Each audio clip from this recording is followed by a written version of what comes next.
Exam time అయిపోతుంది, ఇంకా ఏమి రావట్లేదు, ఆటో కూడా రావట్లేదు. ఎగ్జామ్కి ఇంకా హాఫ్ అన్ అవర్ ఉంది. ఎలా ఏం చేయాలి?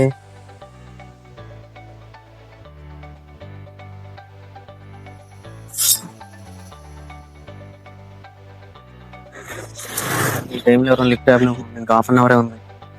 అసలుకే ఫస్ట్ రోజు ఎగ్జామ్, నా లైఫ్ మొత్తం స్పాయిల్ అయిపోతుంది. ఈ రోజు ఎగ్జామ్కి వెళ్ళకపోతే వన్ ఆఫ్ అయిపోయింది. ఎగ్జామ్ టైం లిఫ్ట్ తెచ్చుకుంటే వెళ్తే నేను ఎప్పుడు డ్యూటీకి వెళ్ళాలరా? నా ఎగ్జామ్ టైం అవుతుంది, లిఫ్ట్ అన్నా. నా ఎగ్జామ్ టైం అవుతుందా? నాకు కొంచెం అక్కడ లిఫ్ట్ ఇవ్వనా? ఏమంచనా ఎగ్జామ్ లేట్ అయిపోతున్నాను, ఇప్పుడు దాకా ఎవరు ఆపలేదన్నా. అవునా? కొంచెం లేట్ అయిపోయింది, కొంచెం లిఫ్ట్ ఇవ్వనా? సరే దా ఎక్కు.